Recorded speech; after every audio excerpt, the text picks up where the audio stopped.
here. You have made it to Trauma-Informed Leadership in Turbulent Times, Building Resilient Teams Through Compassion and Accountability. Of course, presented by our wonderful Lisa Conradi. And so let's talk a little bit more about her. Lisa Conradi is the president and founder of Lisa Conradi LLC, of course, and the former executive director of Chadwick Center for Children and Families at Rady Children's Hospital here in San Diego. Fun fact, that is also where CalTrin is housed out of. So that is where we exist. So over the past 20 years, Dr. Conradi has been a leader in the field of child trauma and has supported local and state service systems in their efforts to become more trauma informed. She also partners with individuals and organizations to cultivate leadership practices rooted in resilience, compassion, and nervous system awareness. She's also a licensed clinical psychologist with training in multiple evidence-based trauma-informed treatment practices, and she's a very, very sought-after speaker and consultant on trauma-informed leadership and system information. She is CalTrin's go-to for trauma-informed care and trainings. And so I am so excited to introduce you to her. So I will go ahead and hand today's training over here because I'm sure you're probably tired of hearing my voice. So take it away, Lisa. Thank you, Casey, and thank you to the whole CalTrin team. It is so fun to do trainings with all of you. And I love looking at all these notes in the chat from returning attendees. You all know how wonderful CalTrin trainings are.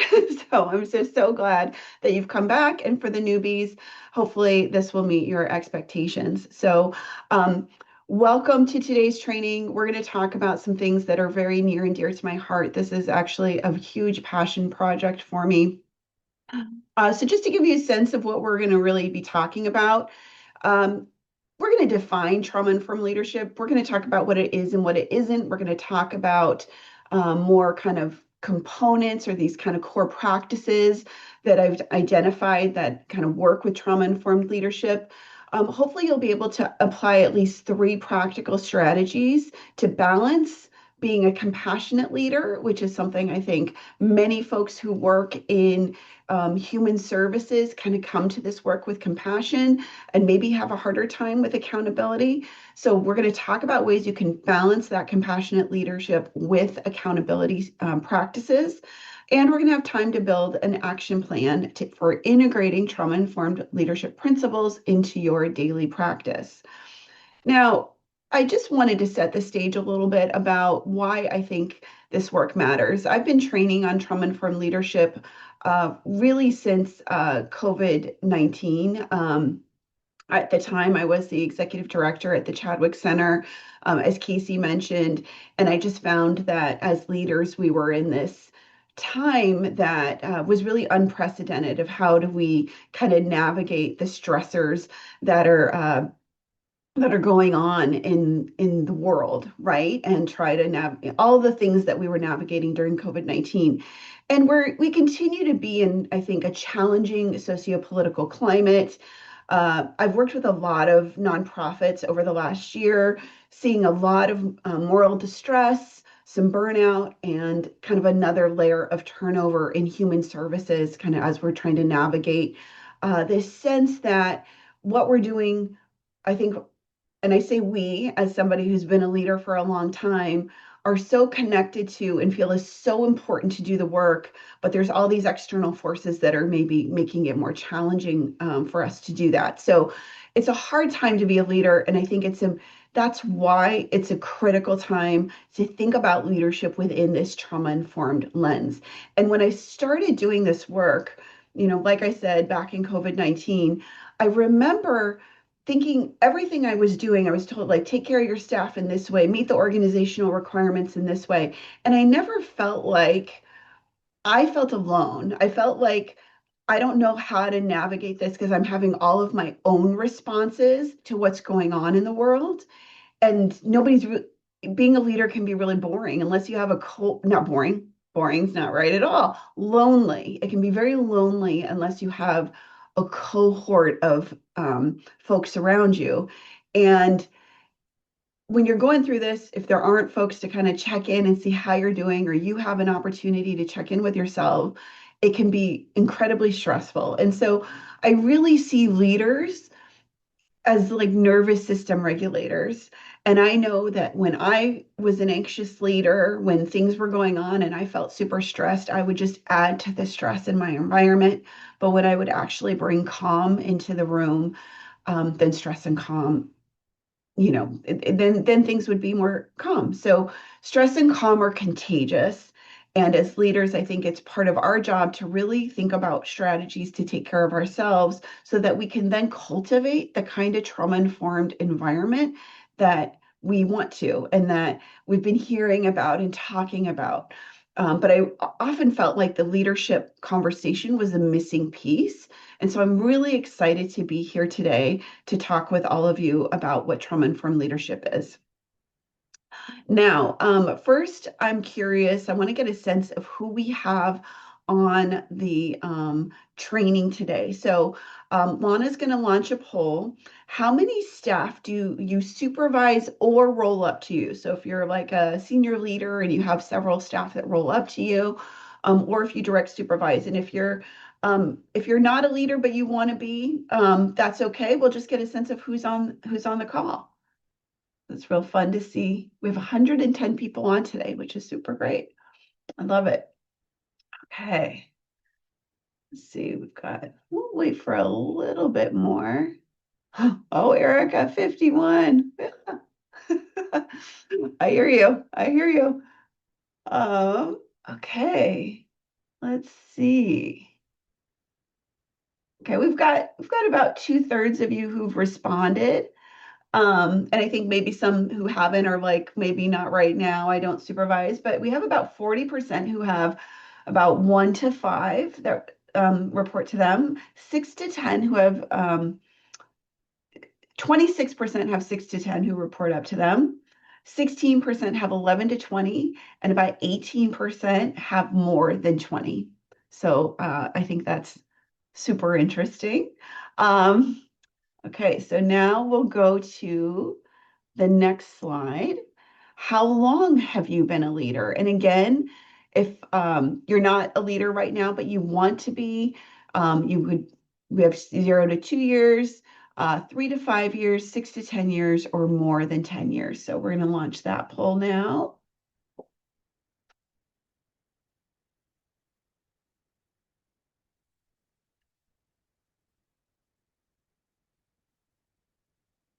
So this is fun to see. Oh my gosh, Patrick, 27 years. Oh, Alexis, I missed your almost 80. That's a lot of people. So we have about 78 who've answered so far. So looks like about 22% of you are newer leaders, 0 to 2 years. That means you either aren't a leader but want to be or want to learn more about this, or you're just a new leader. 24% 3 to 5 years, 19% 6 to 10 years, and 35% more than 10 years. So we've got a lot of skilled senior leaders on this call as well, which is great. So hopefully we can we can learn from each other in this. It's a great opportunity to learn together. So what I'd like to do, I don't know what you all were doing before you came on to this training today.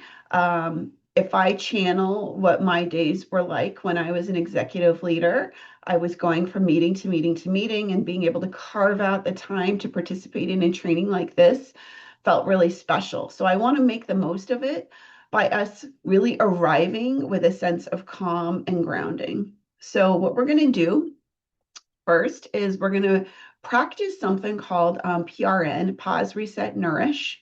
And this is a strategy that I love to use just to help us get a little more focused. I even arrived to this training a little bit more kind of buzzy and anxious, and I want to get into my body and kind of be really grounded and present as well. So what we want to do is I'm going to ask you just to sit kind of in your chair.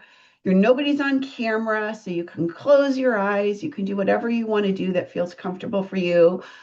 Put your feet flat on the floor.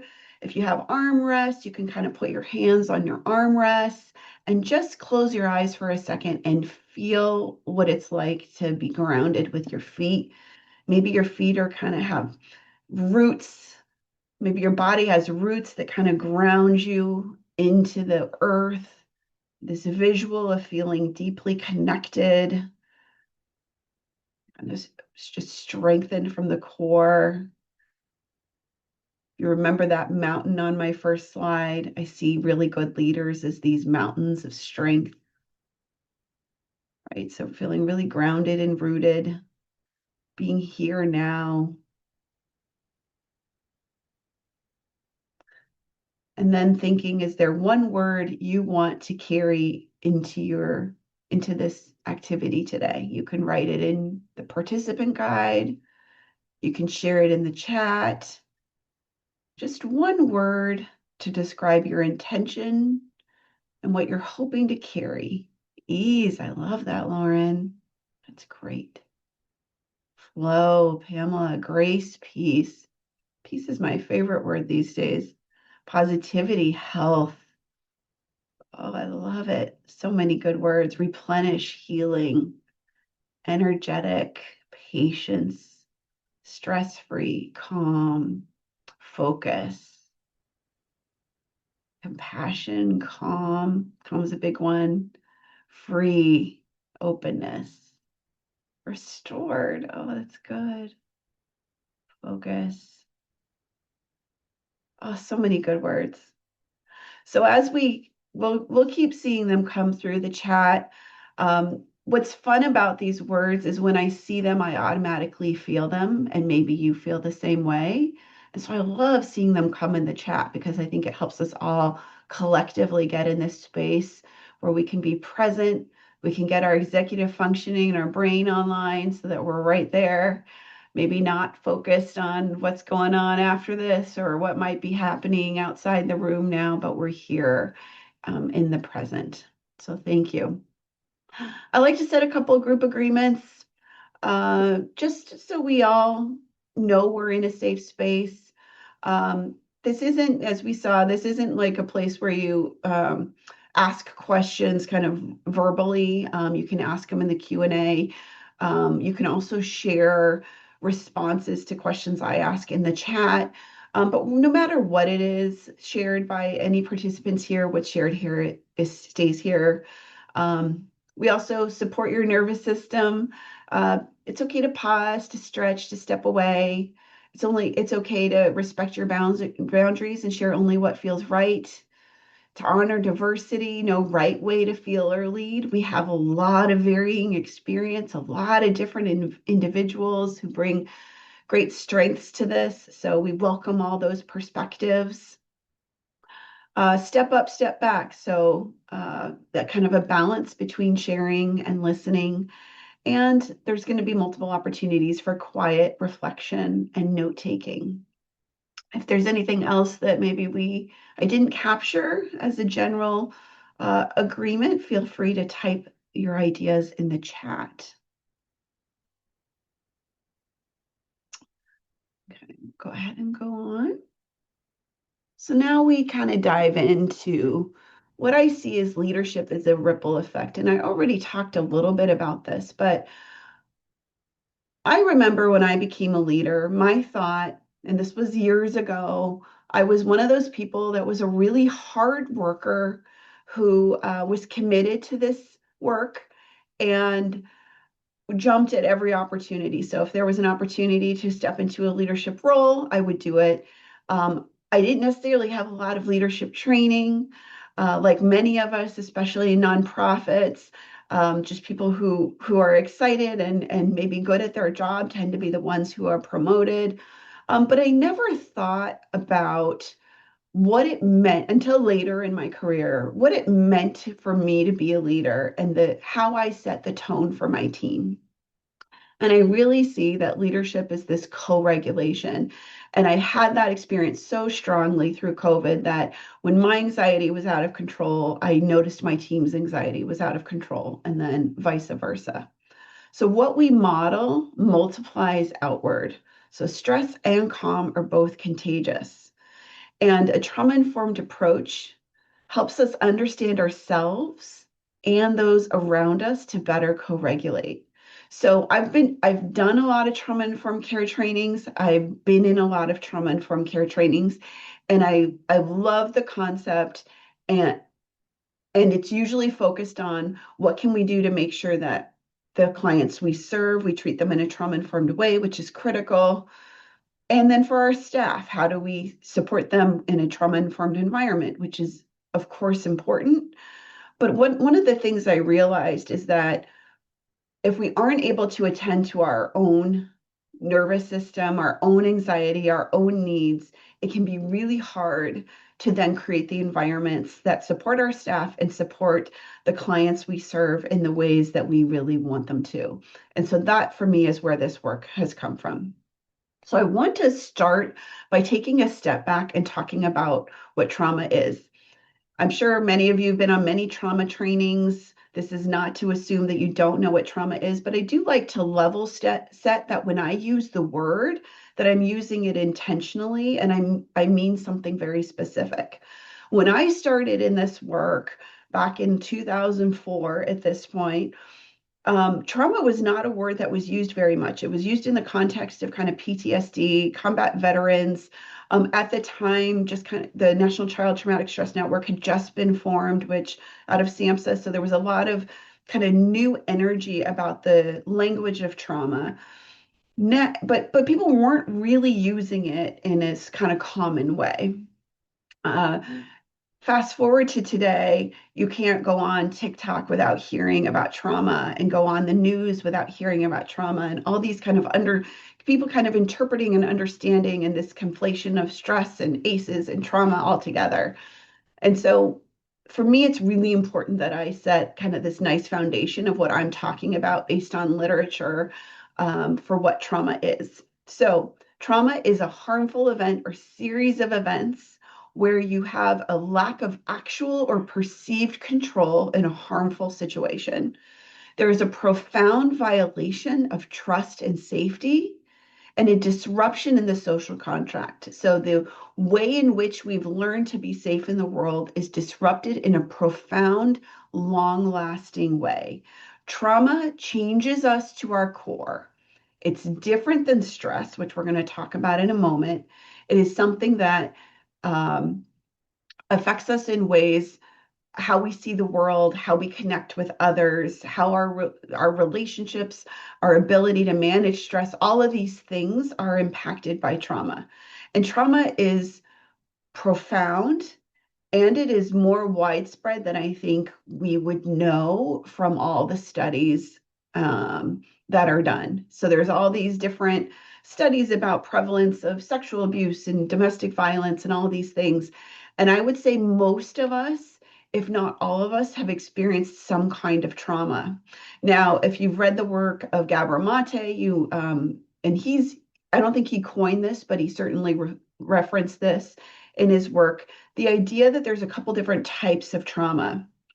So there's these capital T traumas. Those are those specific, identifiable, and hurtful events that create these kind of autonomic and powerful responses in our body. These are the types of trauma that we serve every day in human services organizations. So when I worked at the Chadwick Center, which does a lot of work in the field of child abuse, kids were coming in because there were allegations of abuse and neglect. Those are very specific, identifiable traumas. But what might also be argued is that there are kind of we call small t traumas. These are less memorable, but yet hurtful, what we call misfortunes of childhood. These might include bullying, high conflict divorce. All of us have likely experienced a version of this type of trauma, and we may not always know how it has impacted our ability to do what we want, show up the way that we want to in the world. These are different from stressful events. And if there's one thing that gets me a little annoyed at the way it's portrayed in social media, it's that stress and trauma are the same, and they are not. Stressful events they're temporary distress, but which our bodies can adapt and recover. It's actually a good thing to experience some stress and to kind of test our body's ability to stress and recover. Um, within this reasonable period of time. So this might include general parental divorce. So not all divorce is trauma. Moving, even getting married can be a stressful event. And we all know, I think most of us know the language of adverse childhood experiences. What's not always clearly articulated, and again, is one of those things that I feel it's very important to me to clarify, is that some of those ACEs are easily capital T traumas. Some are stress and some are lowercase trauma, small t traumas. So these are different concepts. And so when I'm talking about trauma, I'm really talking about these capital T and these small t traumas. Now, as we think about trauma in our current workforce, I think it's pretty easy to say that about a third of the folks, ourselves and our teams, have experienced capital T trauma. If you're able to like look at all the studies of general trauma prevalence in the world, and then maybe a higher prevalence of trauma within human services, because folks who've gone through these experiences have often come to this work with a desire to give back. And so we see a little higher prevalence of trauma exposure within human services agencies. And then many, or if not all of our teams have experienced small t. So you kind of combine it together that we have a workforce, and I think this is humanity, that our experiences impact how we connect and relate with one another. And there can be things, and I really noticed this as a leader, that just really bothered me and I did not understand why. And usually, if I took the time to reflect and dig in, I found that it was a reminder of something that I'd experienced that would qualify as either a capital T or small t trauma, and that was getting triggered in the workplace. And so what we see happens when the event when a traumatic event occurs is that it sets off the body's alarm system. And you know, I used to have slides that were like the brain and kind of what the brain is doing, but I think the only thing that you all I would hope you would all take away from this is that when we think about the brain's response, we have kind of the emotional center of the brain, which is in the back of the brain, and then we have kind of the cognitive learning center, which is in this kind of prefrontal cortex at the front. And those two systems, the emotional brain and the cognitive brain, can't work at the same time. So when we get triggered, our emotional system is the first one to respond. What I am arguing is that we probably have these subtle triggers that are going on that we may not always know about that affect how we show up and connect at work and affect how our team members show up and connect at work, as well as our interactions with them. And if these are prolonged exposures, so if we've had this prolonged exposure in childhood, we can get this traumatic stress. How does it show up in our leadership? It affects how our brains, bodies, and how we make decisions.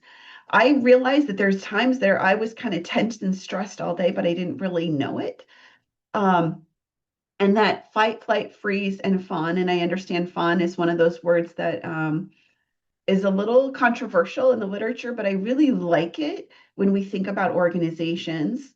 And I'll talk about what that is. Well, actually, we'll talk about it now. So fight is what you know, right? That's confronting the threat. There are some people who the first thing they want to do is beat up the person. There's flight, which is running from the threat. So think about this at work. We have, if you're the fighter, you might be somebody who debates your boss on every single point that comes up and gets angry easily. If you're a flight, that might mean avoiding everything, avoiding all conflict, maybe taking off work, maybe not showing up.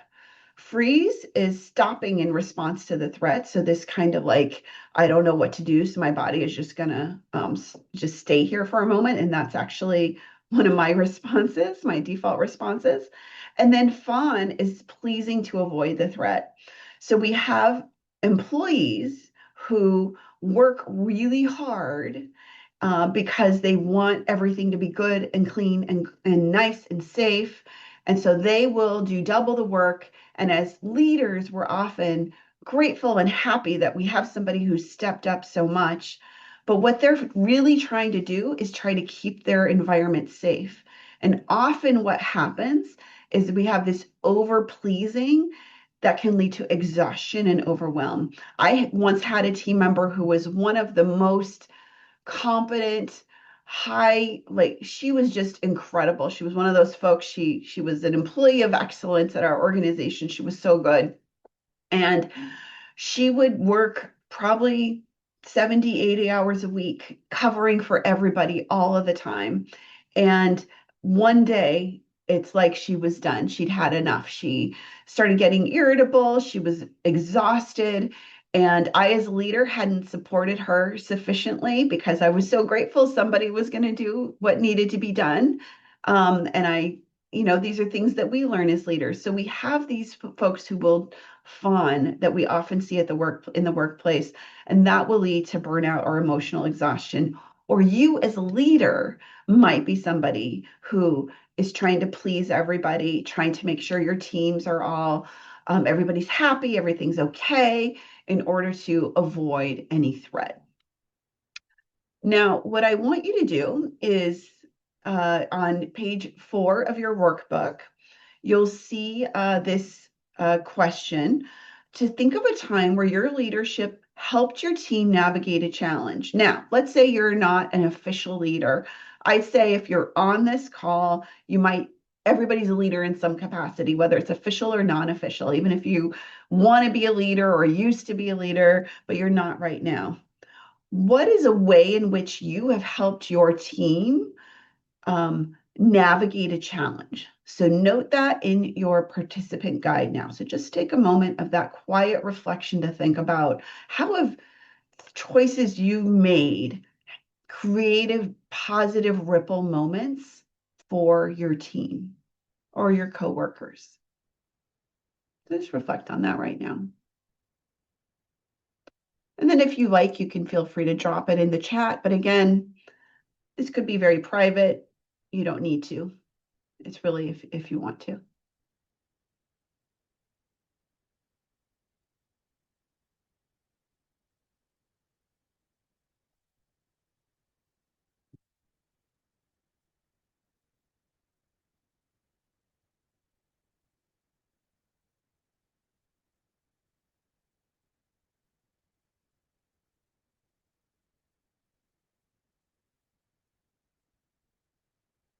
And it might take a minute to think about it. Oh, Pamela brought enthusiasm, energy, and humor to the meeting. I love that. Speaking positively about the person in front of peers so that the individual knew that they were openly supported by me. I love that. It's great.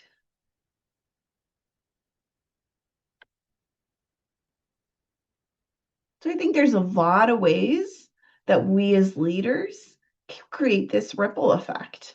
And we can do it in negative ways and we can do it in positive ways. So I want you to continue thinking about that as we go through the training. But we'll go ahead and move on to the next slide. Oh, wait, Alexis. I provided input and guidance to my staff on tools to utilize so they can overcome their issues. I also encouraged them when they followed up with me with updates on the situation and praised their approach. I love it. Okay. So this is grounded, trauma-informed leadership is kind of grounded in this idea of trauma-informed care. So back in 2012, SAMHSA defined the 4 R's of trauma-informed care.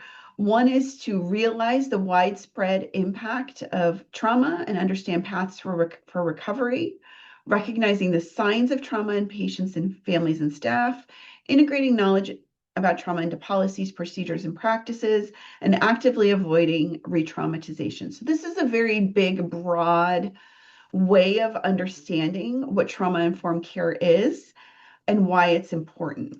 And they highlight 6 key principles of that approach: safety, trust, peer support, collaboration and mutuality, empowerment, voice and choice, and cultural, historical, and gender issues. And over time, they've kind of added and adapted this, but this was the original 6 principles that SAMHSA has identified. So thinking about that general framework, as I think about what it means to be a leader, and I'm seeing some great things in the chat that I love. So make sure to read the chat because there's some great suggestions in there too for this work.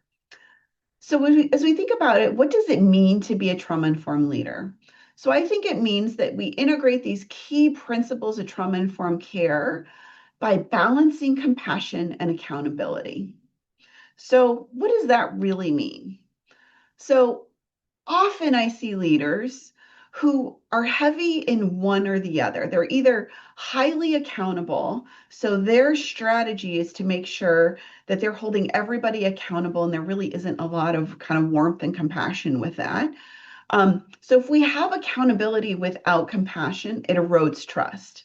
No matter how relational you might be. So if you do strengths finders, I'm actually highly relational, so that shouldn't be a surprise to anybody. So many of us benefit from having connection, right? And that compassion really provides that. And if we don't have that, it can erode that trust. But compassion without accountability erodes integrity. So I know especially as a young leader, I fell into this trap of wanting to please everybody, wanting to make sure that uh, everybody was happy all the time. And there were actually systems where maybe there was lack of equity or perceived equity, and I wasn't really addressing it. And when that happens in our environments, people don't, not only does it erode trust, but it erodes integrity and kind of really just this sense that I work for a place that's full of integrity. And I believe that trauma-informed leadership requires both. So I've really distilled it into these 4 pillars: safety, trust, autonomy, and connection. So we're going to dive into each of these pillars next. The first one is psychological safety and trust. So I know there's a training for CalTrin coming up in December on psychological safety. So I highly recommend that you check that out. Uh, but what is psychological safety? And I think within the trauma-informed care world, we've we've used the language. Sandy Bloom had kind of come up with kind of physical and psychological safety is the ability for you to show up and be yourself. And I think that that's a great definition. But I was really surprised and happy to learn that there's a whole lot of literature developed by a woman named Amy Edmondson, who some of you may know or not, or may know and have read her books. And for those readers out there, The Fearless Organization is a great book to read. But she's actually done a ton of research on team psychological safety. And and I think that's really important as leaders within organizations to think about. So she really defines this as a shared belief held by members of a team that the team is safe for interpersonal risk taking. So there is this personal component that Sandy Bloom and others have talked about, but there's also this organizational component on what it means to be on a team that feels safe with one another, that we are willing to take risks together. Now, she's very clear that there are things that psychological safety is not. One is being nice. Interesting, because I think many of our team members will use the language of psychological safety. And I sometimes think it can be weaponized a little bit. Like, I don't like the decision you made. I don't feel psychologically safe. I think we need to really think about what that means because it's not being nice and it's not making sure everybody's happy and pleased. It's not a personality factor. It's not another word for trust. It's not lowering performance standards.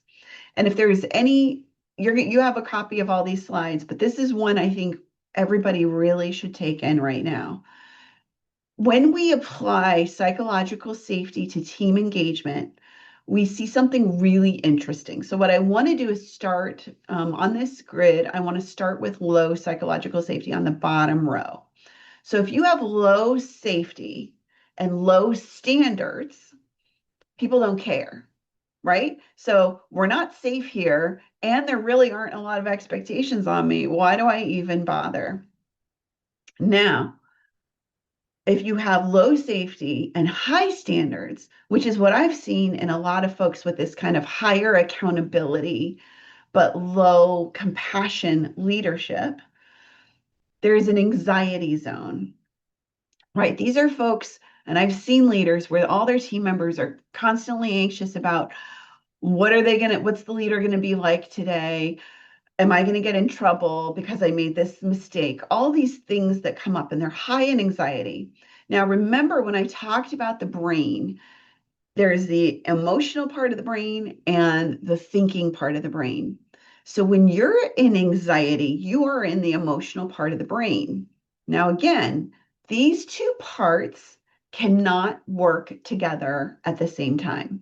So when you are in anxiety, you are not in planning, thoughtful execution. You're not in innovation. You're not in purpose. You're not in being thoughtful. You are in survival in the moment. Hard to think about anything else that's going on. So when we have leaders who have low safety and high standards, their team members are constantly in this emotional part of the brain. And you know what you do when you're in the emotional part of the brain, for most of us at least? You're more likely to make mistakes, which means you're more likely to get in trouble under this model. And it's a cycle that perpetuates over time. This is why I think it's so important to really think about what safety is and isn't. Now, if we look at high psychological safety, if we have a really great, fantastic high safety, but low standards, so people kind of can kind of do what they want, but at least everybody gets along and there's interpersonal risk taking, it's safe. People are comfortable, and that's good. And if that's as far as you can get, that might be okay. But what we're really looking for here is high safety, high standards. So, learning in a high performance zone. This means that we are innovative, creative, excited. We are not just in responding, surviving mode. And one of the things that I felt like we've experienced, especially lately, is being in this constant survival mode. And so being able to step back and focus on the safety of our teams and our organizations can help us kind of manage some of the external pressures that we might be experiencing. Now, what are the benefits of psychological safety? It increases innovation and problem solving, like I said. It also reduces burnout and moral distress. When we feel safe and we can talk through things and we're going to talk about the components and how you build psychological safety in a moment. But when you do that, people feel like they're more connected. They feel like they can be themselves. They don't feel like they have to operate from this fight, flight, freeze, fawn all the time. They can actually show up with their thinking brain online versus their emotional brain running the show. It improves employee retention and engagement. These are all research studies that have come to these conclusions and strengthens resilience in uncertainty. If there's any time we need resilience in uncertainty, now is the time. So we have a little snippet. There's actually a trauma-informed leader self-assessment tool that you can complete that I think is part of your handouts or will be linked afterwards. But I just have snippets of questions that I'm going to ask throughout so you get a sense of what that is.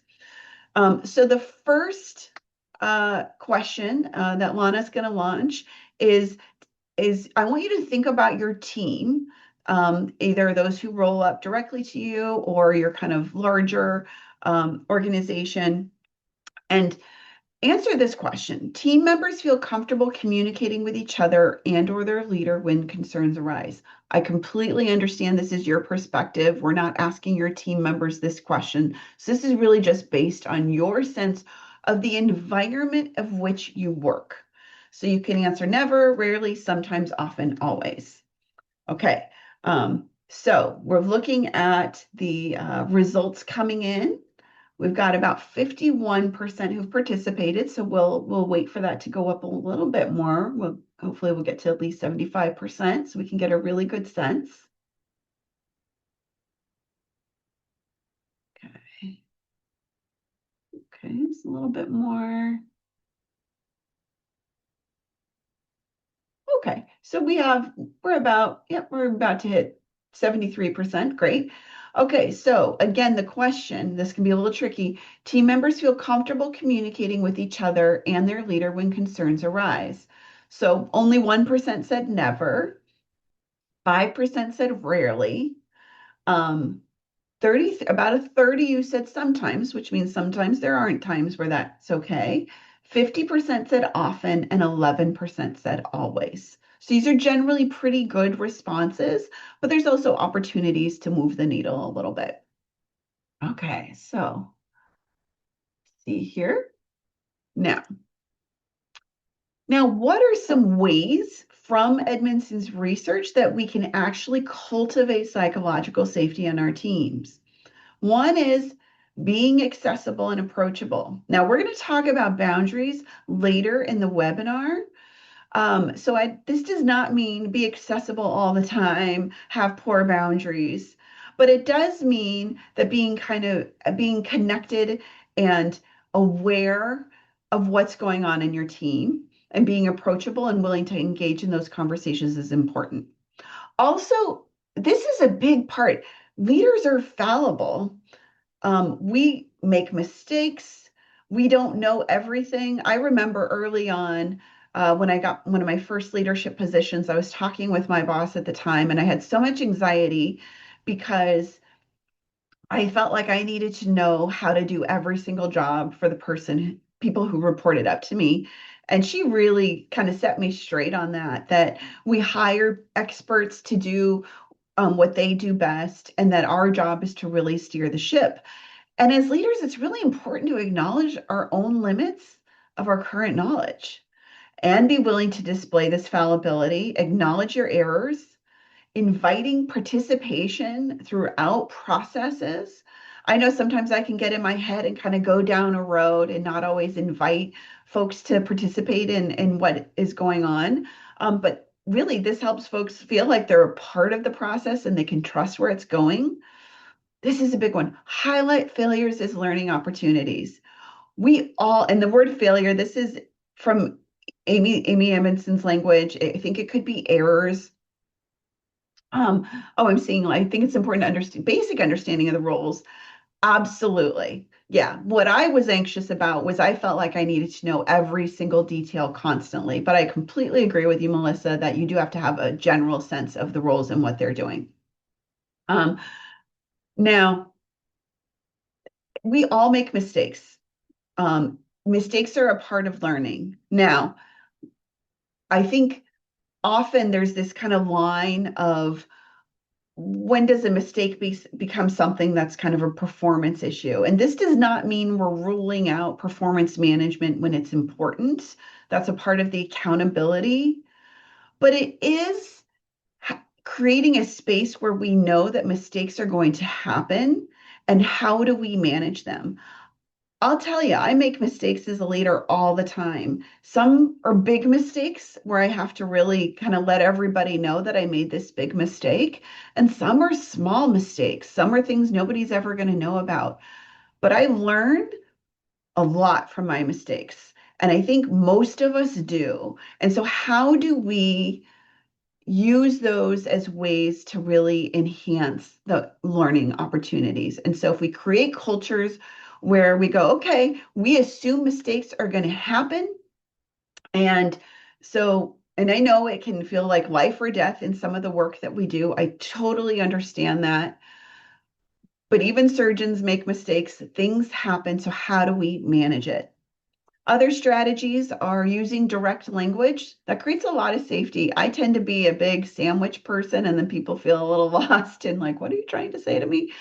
So being direct, setting boundaries, which we're going to talk about in more depth, and then holding people accountable. Because when team members see that everybody is held to the same standard, then they feel safer. They feel like they're on a team where we're all in the same direction and that people will be held accountable as needed. Not that they need to know exactly what's happening. I'm not suggesting any HR violations, but generally a culture where people are held accountable for transgressions. Now, we have safety, but I really think that trust serves as the foundation beneath safety. If we don't have trust, it's really hard to get to safety. So trust is choosing to risk vulnerability with confidence so that I can show up, I can share something that might be private or precious to me, and I know that you're not going to use that against me. It is built over time. I remember one time I was working with a leader where we really didn't have we were building trust, and what this person said to me was, well, um, I trust take, you can't just expect us to trust you. And I was like, that's right. But what trust is kind of little moments of vulnerability over time that then lead to trust. So in order to develop a relationship of trust, we have to both be willing to engage and commit to it. Now, now trust is strengthened by boundaries, strengthened by reliability, so doing what you say you're going to do, and care. And without trust, there can't be safety, there can't be innovation, and it can be very hard to be resilient. Now, Brene Brown, some of you might be familiar with her braving framework. This is really what she is kind of, in her research, she really found that trust is not one thing. It has these components. And since she's brilliant at creating really cool acronyms, this is what she's come up with. So in her model, uh, you know, trust equals good boundaries. Again, we're going to talk about that, but you respect my boundaries. And when you're not clear about what's okay and not okay, you ask and you're willing to say no. Reliability. You do what you say you're going to do. This is one of the number one ways to build trust, and it doesn't require too much of me giving you my vulnerability right away. But if I say I'm going to look into something and get back to you, I have I should do that. As a leader, that's one of the number one things that we can do to really build trust, but also safety and kind of all the things that we want to build. Accountability. I'm talking about your own accountability, owning your own mistakes, apologizing, making amends. If we create cultures where we own our mistakes, we create cultures of trust. Vault. You don't share information or experiences that are not yours to share. One of the things that I've seen often on teams where there isn't a lot of trust is this kind of folks talking about each other behind their backs. And if we are in situations where we don't address that as leaders, where we don't say, this is the culture that we want to create, and it's not one where everybody is talking about each other, then you're not going to build a culture of trust. So I need to know my confidences are kept, that you're not sharing with me any information about other people that should be confidential, right? So really, how do we create this vault culture? Integrity. So choosing courage over comfort, choosing what is right over what is fun, fast, and easy, and choosing to practice your values rather than simply professing them. Now, here's a little tip. This might be one of the hardest parts because this is on our growth edge. Usually, living in our integrity is doing the thing that we know we should do, but is hard for us, right? And it's a commitment to stepping into that, to know those moments.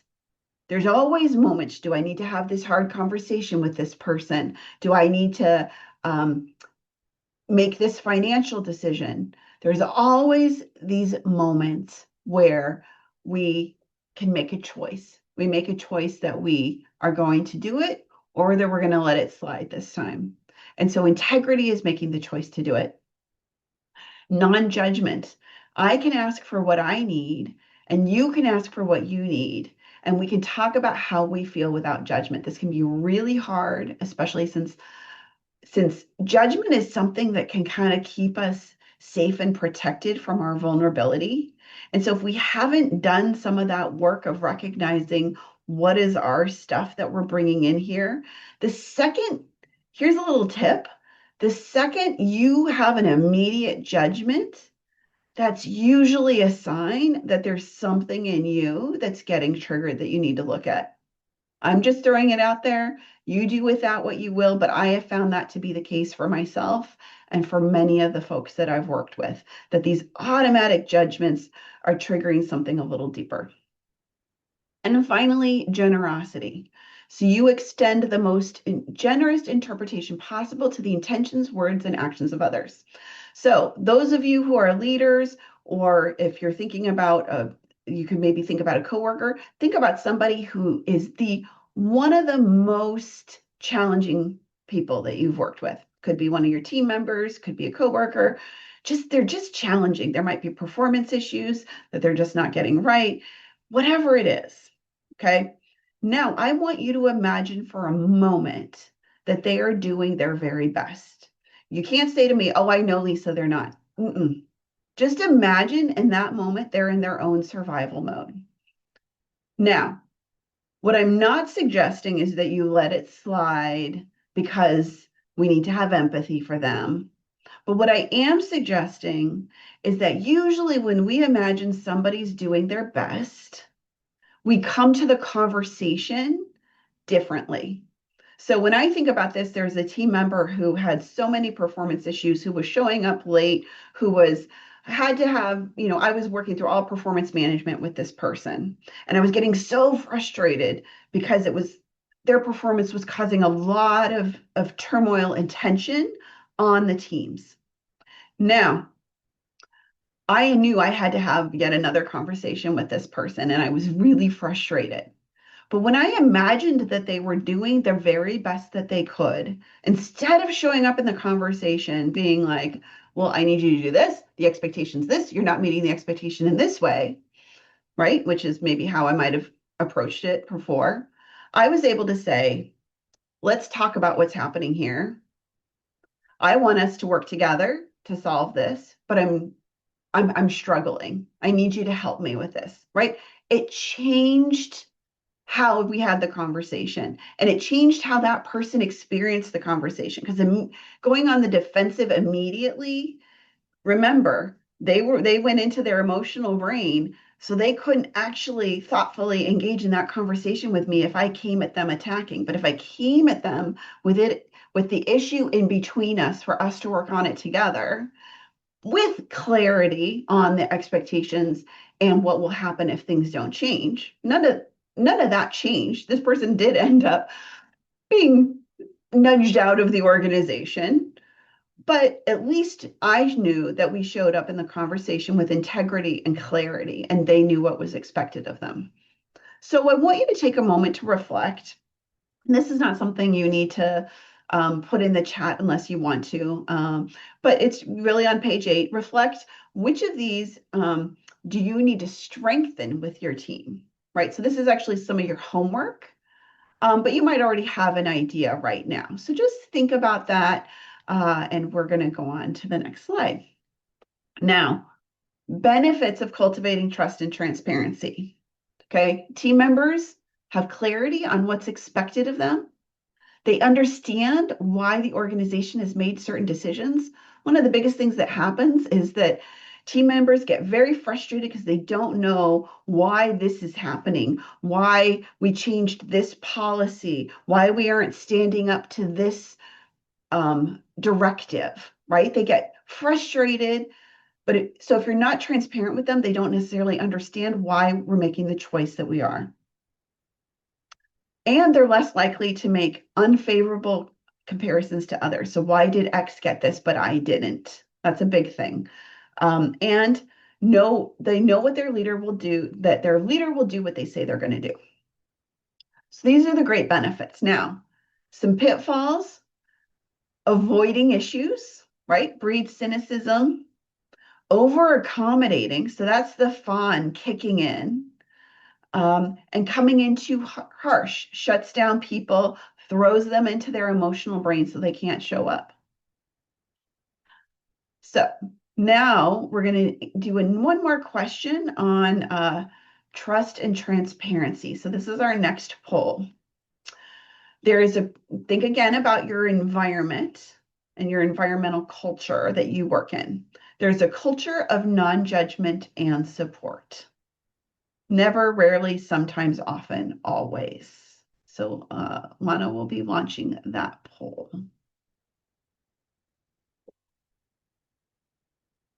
There we go.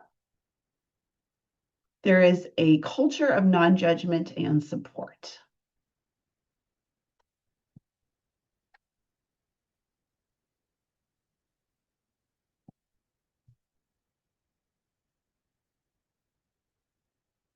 We have about 50% have responded, so we'll just wait another moment to get some more responses in there.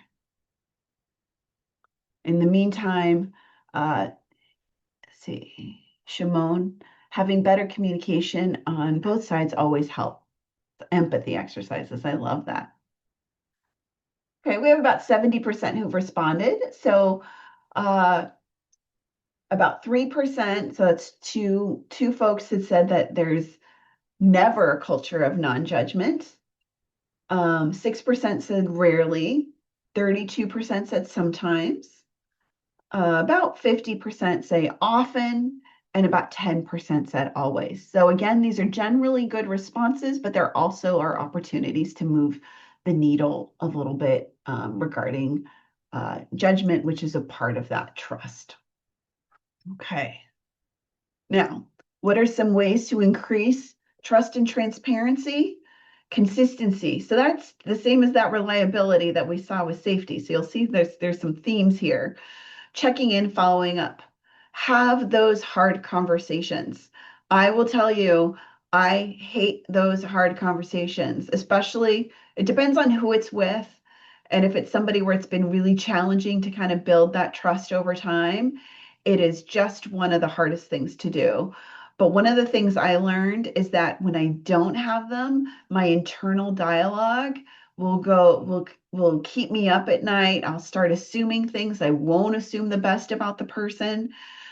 So having those conversations, there's never been a time where I've done it and I've regretted it.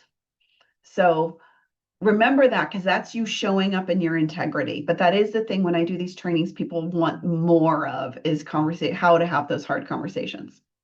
Um, question and encourage staff to question the stories we tell ourselves. I love this as a strategy, as a leader, on how to start one of those hard conversations. I had to sit down with somebody who, again, I was really working on building trust and it was hard. And I just decided I was going to show up the way that I tell other people to show up. And I said, look, this is what's happening. What I'm experiencing is this. And the story I tell myself when this happens is that A, B, C, D, and E, right? And this conversation that I had been dreading, that I had been up for nights and I had been taking notes and planning and thinking about, opened up. And we ended up having an amazing conversation. So again, this is such a great strategy on how to just disarm so that you're ready to show up in your cognitive brain versus people feeling like they need to really stand in their corner and defend themselves. And then kind of being the final, kind of way to actually not final on this slide, do what you say you're going to do. Being approachable. So we've talked about that. People trust leaders they like. Championing authenticity, empathy, and humanity. We saw some of the conversations in the chat about empathy, showing support for your team members, even when they make their mistakes and admitting their own, and balancing the need for individual confidentiality with organizational transparency. So often you may not be able to say everything that's going on, but you can maybe do more broader conversations with team members. So psychological safety and trust you can feel, foundation of resilient teams, trust makes conflict safe and learning possible, and leaders model it first. Okay, so now we're going to go into autonomy and connection. So that's the third pillar of being a trauma-informed leader. So autonomy refers to having meaningful influence over your work decisions and how goals are achieved. So in trauma-informed leadership, it's not going it alone. It's about choice with connection. So we're going to get to connection in a moment. So even small choices, the ability to have some control or decision making in what you do can buffer stress and build engagement. And leaders model autonomy by protecting it for themselves and creating it for their teams. Now, again, everybody's job is different, everybody's teams are different. And there might be there might be ways in which you can't create autonomy. Maybe work hours have to be exactly this. That's fine. It's finding autonomy within the existing structure, whatever that might look like. So the benefits: team members feel like they have unique skills that they can contribute to the organization and contribute to the success. They can feel have a sense of control over their own successes and their own challenges. They're more likely to be innovative because they find their zone of genius. That's the thing I've been reading a lot about lately. And they're more likely to be creative and adaptable. So, some of the strategies to increase autonomy include opportunities for input in things like strategic planning efforts or other key organizational activities and initiatives, helping staff determine what they really need to focus on and how that maps onto their role. So often we get, especially in human services, there's not enough people to do all the work. And so we see kind of role bleed and shift. And so, how do we really help clarify somebody's role and then the autonomy within that role? And then clarity on what they can control and what they can't control by using zones of control language. So, this is something I love. I've been integrating it into a lot of my trainings. And afterwards, you're going to get a link on my website. I actually just developed a tool for this, but it's about the zones of control, influence, and acceptance framework. So this helps us sort what we can control, what we can influence, and what we need to accept and release. So I want to really preface this by saying I first learned about this framework from the folks at Tend who've done some CalTrin trainings. And so some of you might have seen some of those trainings. And we had actually contracted with them to come and support us in an organizational health initiative at the Chadwick Center. This was maybe 10 years ago. So it was back in 2015, I think. And we had just started, it was identified as a strategic priority to improve the organizational health of the staff members. And we felt like we needed some external support. And they really introduced this idea. Now, at the same time, we started an organizational health work group. And this work group met every month and actually still meets, which is amazing. It's been meeting for about 10 years. But at the beginning, they would get together and talk about all the things they were frustrated by. They wanted lower productivity expectations. They wanted higher salaries. They wanted to work from home a couple days a week, which for many of the clinicians was not something that was possible. And so they would spin in thinking about these things that they had no control over.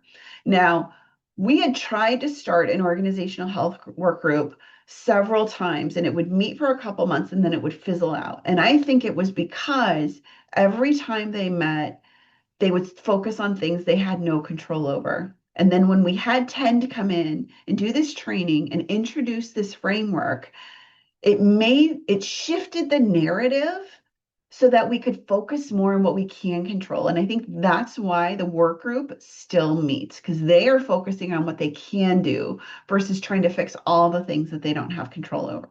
So, what are these? Zone of control. These are my direct actions and choices. So, as a leader, it might be how I hold space in team meetings, how I contribute with others, including communicate with others, including important information and updates, how you check in and regulate your nervous system, how you might ground before you walk into a room, especially during difficult situations, and what you choose to model around boundaries and values. You have control, full control over that. There is a crazy world out there that feels like we don't have any control right now, but we have control over this. And I wouldn't minimize it. My whole thing is that if we have a lot of people who know how to regulate and check in, they show up better, and that makes us more powerful. So focusing on your zone of control is not small. But we also have our zone of influence, which is relationships, advocacy, and what we kind of our persuasion. So this is where we can partner with others for policy shifts. We can write letters, offer testimony, share impact stories, whatever that might be within your organization. And then finally is this zone of acceptance and release. These are systemic realities that I cannot shift today.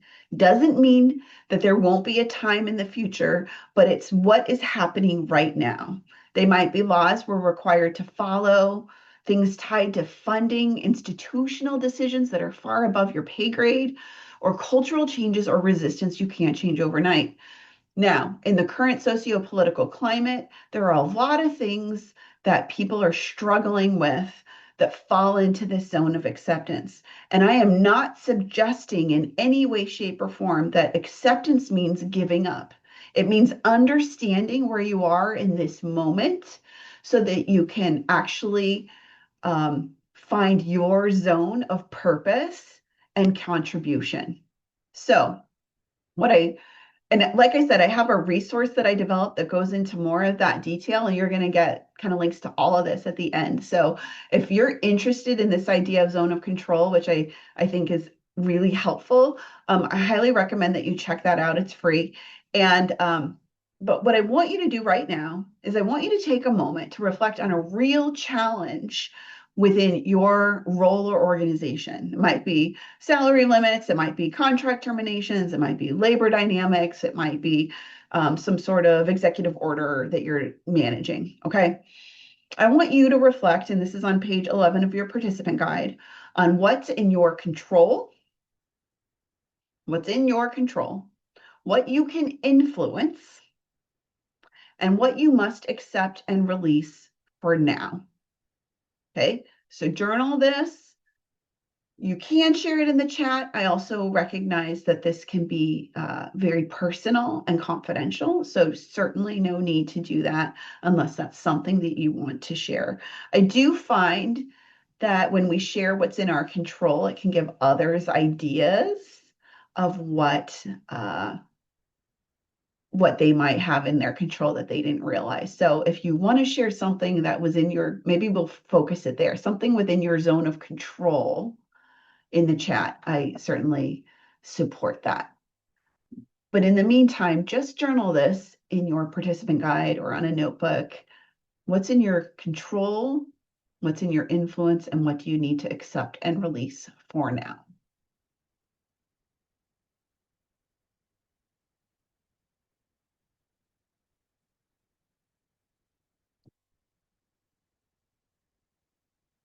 Christy, what I model, how I interact with my team. I love that. Other things folks might want to share. What I can control, how I show up when engaging with coworkers. Absolutely. How I respond and show up. Seeing some consistency here.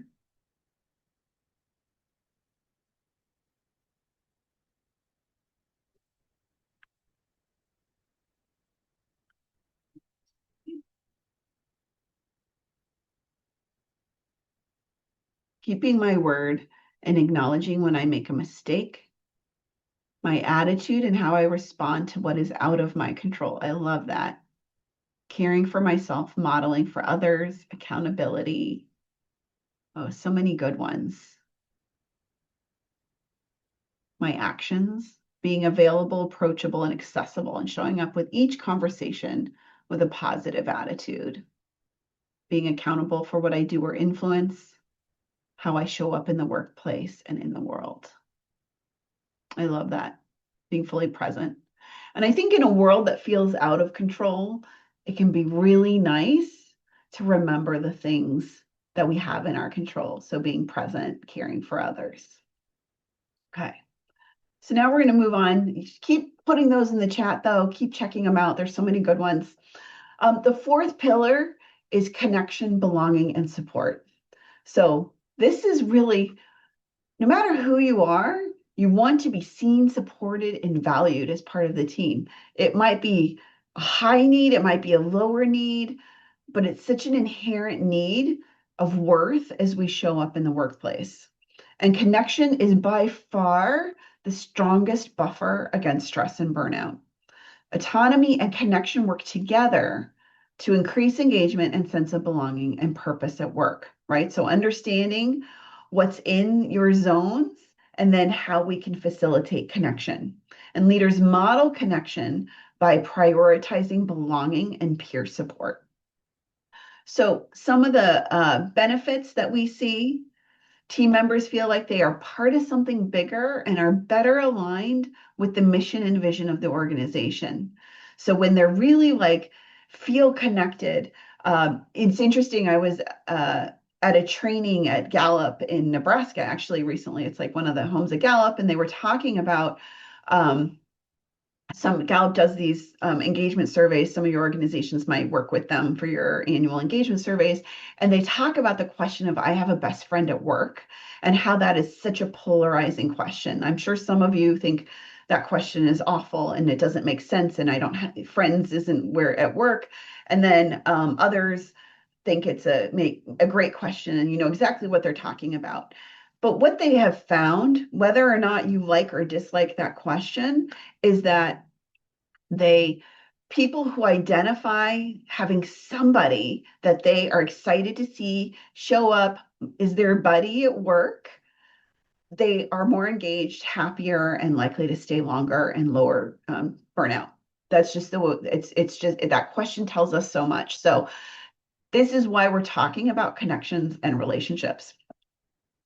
Um, Team members will feel supported, especially when they're dealing with tough cases. We all deal, no matter what your role is, dealing with hard things. And so we need to feel supported. We need to feel like we're not alone. And we're going to have better engagement, less turnover, and manage concerns regarding things like burnout and secondary traumatic stress more quickly. So, one of the best ways to do this is to facilitate opportunities for social support.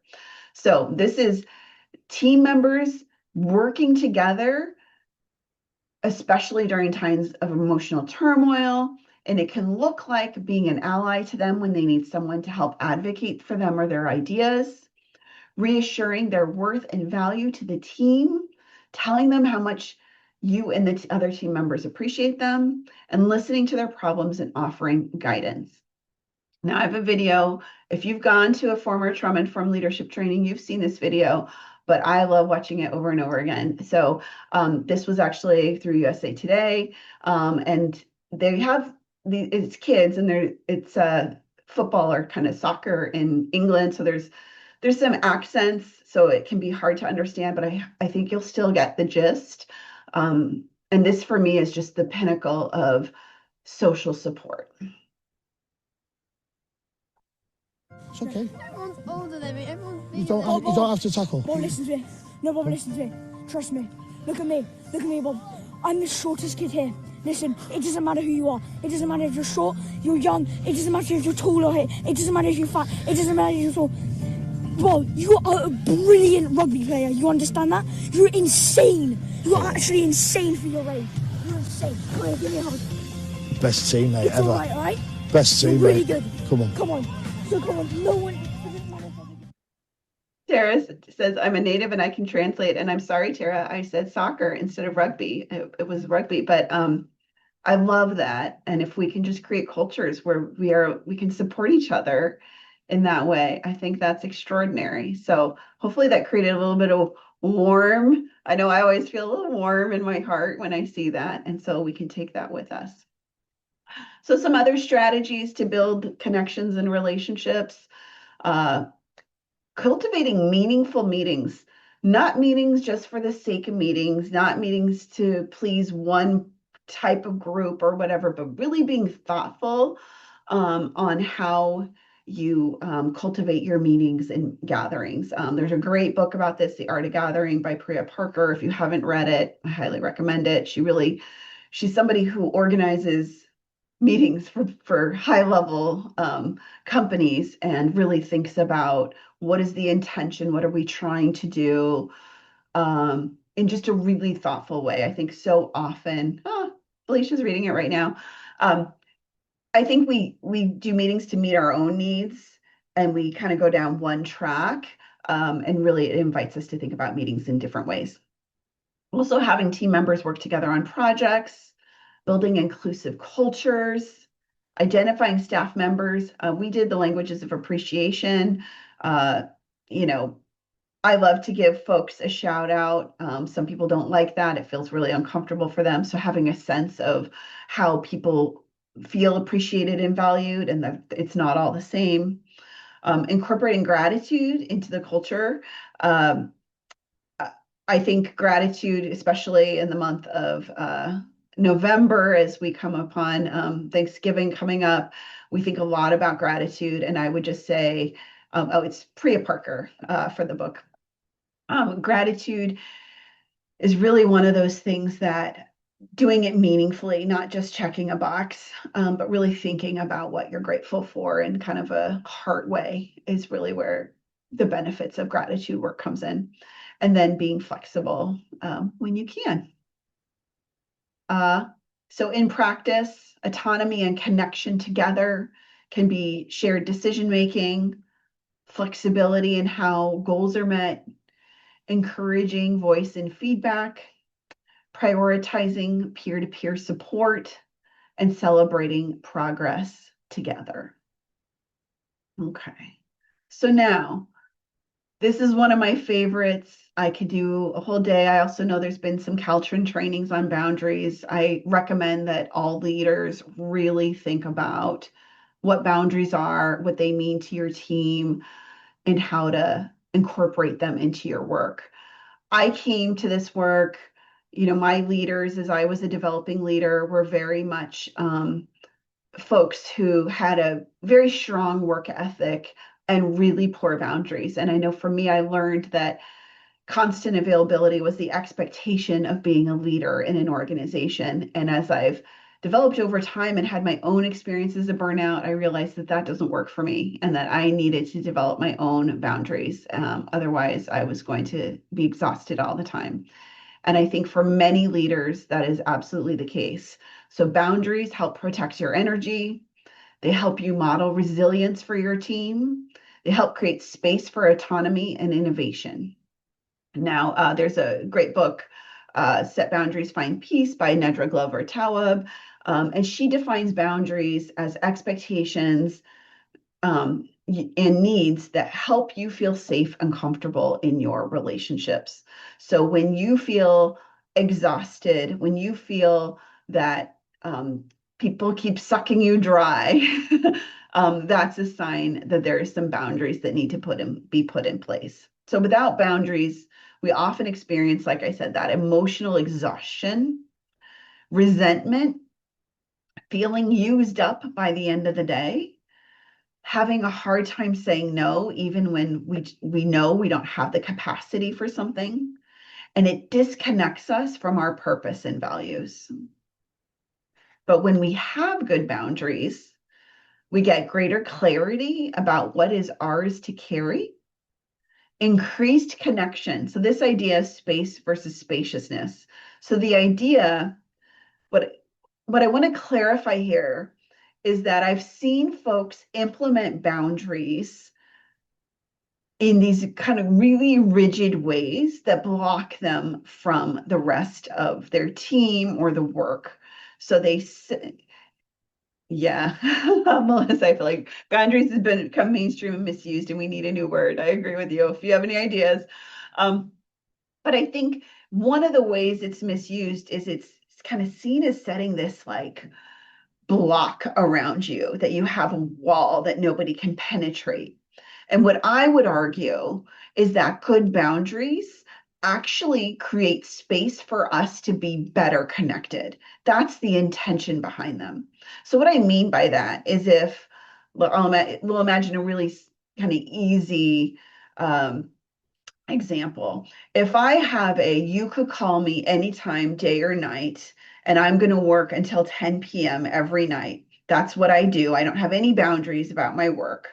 What's going to happen for me, and this may not be everybody else, but for me, is I'm going to be exhausted. And when I am at work, I'm going to become tired and irritable and less able to engage.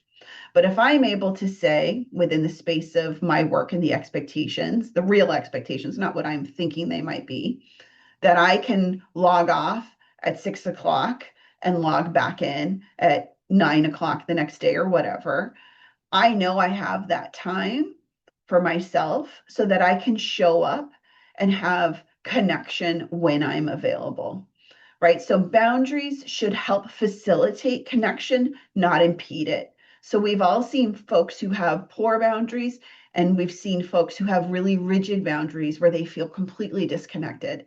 And I am suggesting that there's actually a space in the middle where boundaries help us stay connected. It will help us have more consistent emotional regulation, increased energy and presence, stronger alignment with our values. We actually get a moment to actually reflect and connect to our values and protect against compassion fatigue. So, some of the myths and truths about boundaries. Setting boundaries is selfish, right? I'm going to hurt people.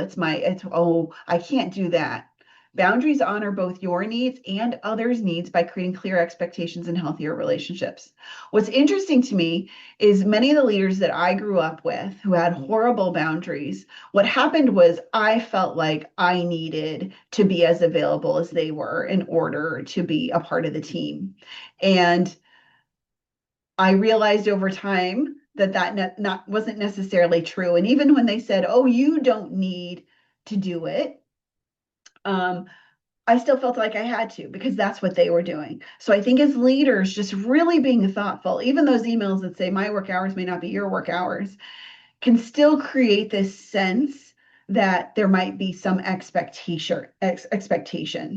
So when we have leaders who have good boundaries, we have team members who learn what boundaries are. So just keep that in mind. If I set boundaries, people will be upset with me. Healthy boundaries, healthy relationships can tolerate and even grow from clear boundaries. Discomfort is normal, but not a sign you are doing something wrong. So the book, which Lana just put in the chat that I referenced, talks a lot about that more in the context of interpersonal relationships, but I think there's a great applicability to organizations. Good leaders are always available to their teams. This was a big one. This is a big belief that I had. But good leaders actually model sustainable work by setting limits to their availability and encourages others to do the same. Boundaries mean saying no to everything. They're really about discernment, deciding what to say yes to, and where no protects your time, energy, and values. Once I set a boundary, it will always hold.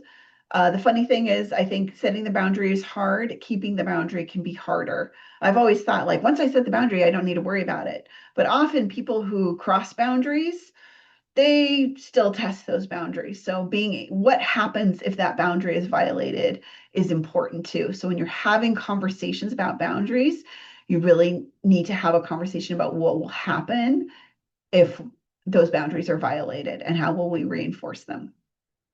And boundaries push people away. So leaders with strong boundaries are more resilient, they show up more, they're more connected, effective, and able to support their teams in the long run.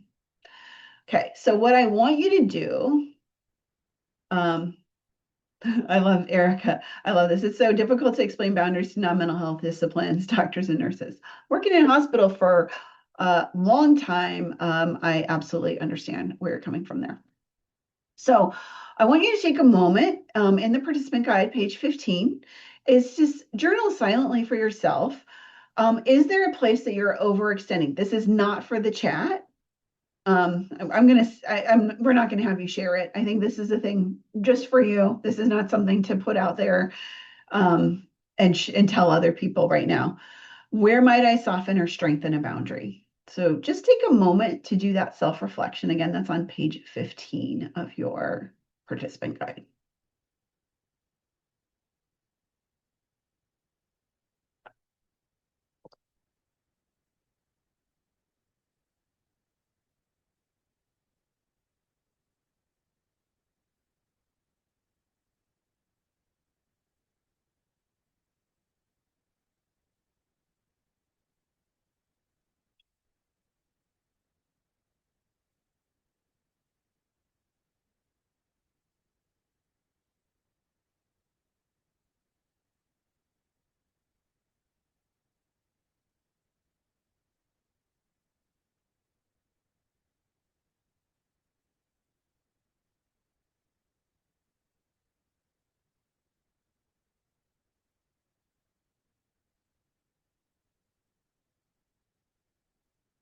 Okay.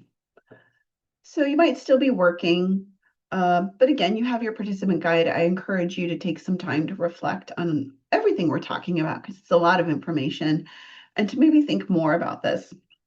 I also wanted to share, I actually developed because I think boundaries are so important as leaders. Um, there's kind of a self-assessment, and then you complete the self-assessment, and that just gives you an idea about your boundaries. And then there's this toolkit that you can download. It's this Trauma-Informed Leadership Boundaries Toolkit. This is the QR code. I'm going to share a QR code at the end that covers all the resources. So if you don't catch this right now, that's totally fine. We'll make sure you have it. But this actually has a lot of tools, conversation starters with your team, just a lot. It's a whole toolkit on how to think about boundaries as a leader. So if you were interested in wanted to dive deeper in the boundary conversation, that's a good way to do it. Now, we have a poll on this. Team members feel comfortable both setting and respecting each other's boundaries. So that goes never, rarely, sometimes, often, always. So let's get a sense of where that stands for folks on this call.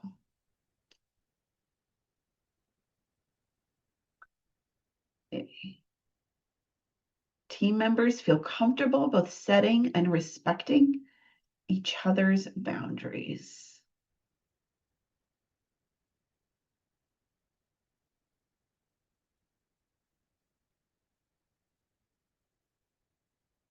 Okay, we have about 72% who participated. It looks like there's 0% at never, which is great. 6% rarely. I'm sorry, feel comfortable. I'm sorry, I think yes, that's right. Sometimes 51%, often 36%, always 6%. So again, generally good boundaries, but also, yeah, two very different questions. Respecting, yes, setting boundaries, probably a lot harder for our team. Absolutely, such a great point. And you're not alone there, Brittany, at all. Okay. Here. Okay, so how do we take this and really apply it in a tangible way? So I tried to copy Brene Brown a little bit, and I developed my own acronym that's really the components of trauma-informed leadership, and I call it BREATHE. And I think about, as we started, we did the PRN about really showing up and grounding ourselves and how that's so important. And so breathe is just a way for us to remember to ground and then to implement these kind of 7 steps. So boundary setting, identifying and setting your own boundaries and creating a culture of healthy boundaries for your team. Reliability, doing what you say you're going to do. And if you can't do something, explain why. Empathy, be supportive and relational, support connections with and among team members. So again, this pulls from all the 4 pillars and everything we've talked about today. Accountability, having the difficult conversations when needed and supporting your team in doing the same. Transparency, being transparent about what is happening while still respecting confidentiality and really thinking about what level of transparency is needed in a given situation. Cultural humility, being approachable, friendly, and know that we are all always learning and growing. And understanding errors, understanding that we all make mistakes and it's how we handle it that matters. And for me, if we are thoughtful and able to connect to these 7 steps, then we are far and away on the route to becoming trauma-informed leaders. Because I love to develop resources, I have this free one. It's this toolkit, the 7 steps toolkit.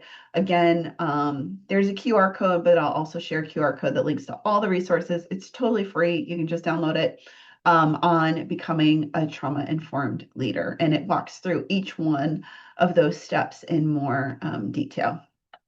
Now, some general tips on how to lead with compassion and accountability. Don't be afraid to create clear boundaries and expectations for job roles and performance. Engage in courageous and difficult conversations on an ongoing basis. Create an environment that views mistakes as opportunities to learn, but still holds people accountable to appropriate consequences. Create opportunities for staff to connect with one another and appreciate each other as human beings. Provide ongoing and transparent communication regarding initiatives and expectations. Focus efforts for improvement in your zones of control and influence. And be aware of your own triggers and trauma and how it might be impacting your ability to fully engage. So what we're going to do now, I've shared a lot of different information with you. We're going to take a moment to do some action planning. So page 15 of your participant guide, there's these prompts. What I want you to reflect on is one personal commitment that you can make towards your journey to become a more trauma-informed leader this week, month, or quarter, whatever is kind of reasonable in that space. And one team commitment. And even if you're not a leader, but you're part of a team, that's the same that you can do this week, month, or quarter. It needs to be small and specific because that is more likely to be sustainable. Don't think too big. So I want you to take a moment and just reflect on your personal and team commitments. And I am going to ask you to share. We really want to see what some of those commitments are. So as you're thinking about it, if you want to share it, we'd love to see that. But first, just take a couple minutes to fill in the participant guide, again, page 15 on that.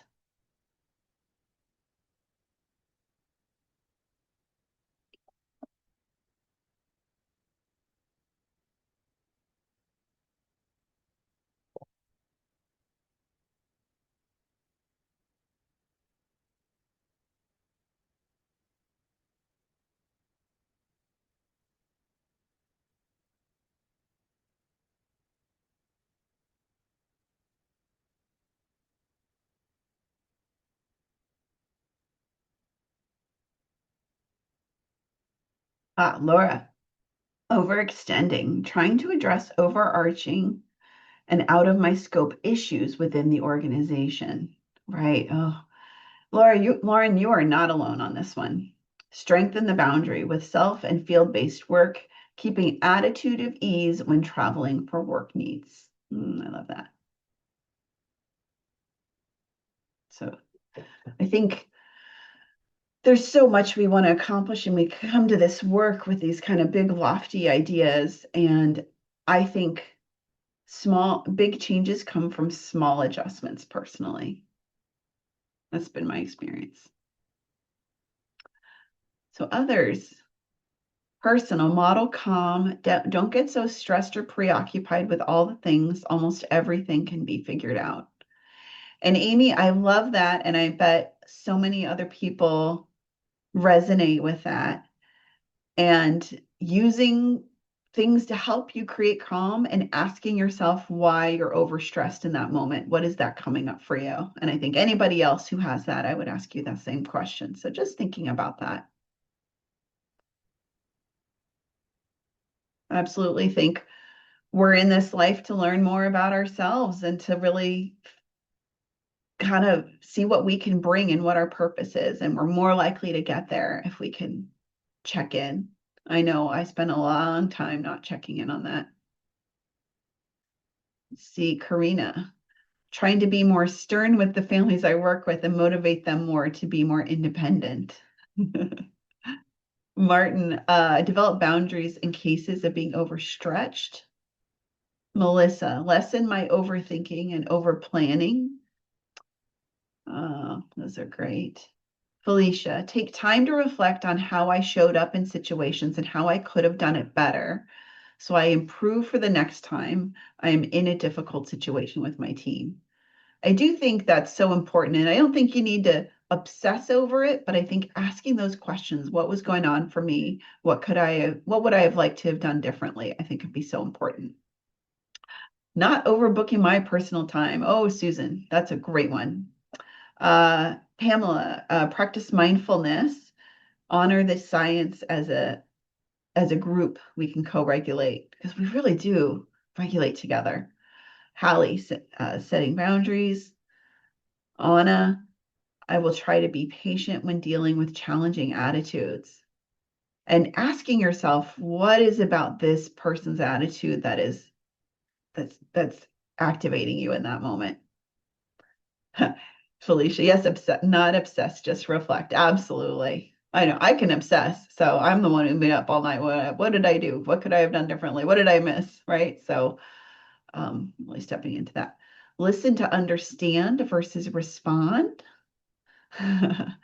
Take a deep breath. Oh, I love that. Even that. And we didn't do it today, but one of my favorite things is just putting your hand on your heart. That like immediately calms my system. So even if before you step into a tough meeting, this isn't like a 20-minute a day meditation practice. This is before you step in the meeting, putting your hand on your heart, taking a breath, and then going, right? I think that can make a big difference. Sometimes I'll wear necklaces that like it can be like I'm fiddling with the necklace and it's actually really just a way to connect. So if you want to maybe not be as obvious about it, you can do it that way too. Let's see. Proactive listening and not listening to respond. I love that. And so many of us, myself included, are guilty of already preparing our responses before we finish listening. It's amazing. Let's see. Okay, so I think there's some great personal and team commitments.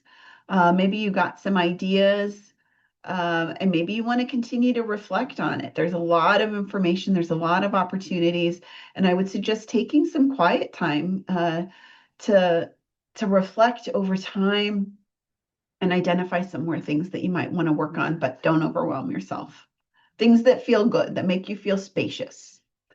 So next steps, some of the homework you have is complete the trauma-informed leadership self-assessment, reflect on your responses. There's the braving worksheet, reflect on your strengths and areas to grow. And then what I'm going to ask you to do is take a moment. We're going to actually do the hand to heart centering. So I talked about that earlier. So what I want you to do is to place the hand on your heart and another on your belly. Okay. And you can keep your eyes open. You can close them. You can kind of squint them, whatever feels safe for you. Again, being aware of your feet on the ground, your body in the chair. And breathe in slowly through your nose, feeling your belly rise. And then exhale gently, feeling your hand soften in your chest. So breathe in slowly through the nose, feeling your belly rise. And then exhale gently, feeling your hand soften into your chest. And repeat 3 breaths, noticing warmth and steadiness.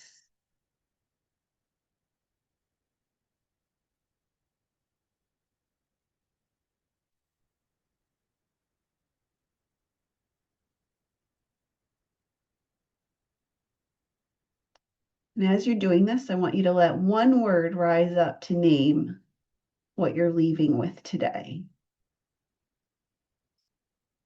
To take those breaths. There's one word you're leaving with today. Grounded, connection, gratitude, positivity, calm, relaxed, centered, reflection, confidence, peace, awareness, aligned, consciousness. Oh, there's so many good words. Openness, hope, generosity, grounded, gratitude, awareness, humble. So many good words. Hope, committed, encouraged. I couldn't help but to swivel in my chair a little bit. That's okay. Encouraged. So many good words.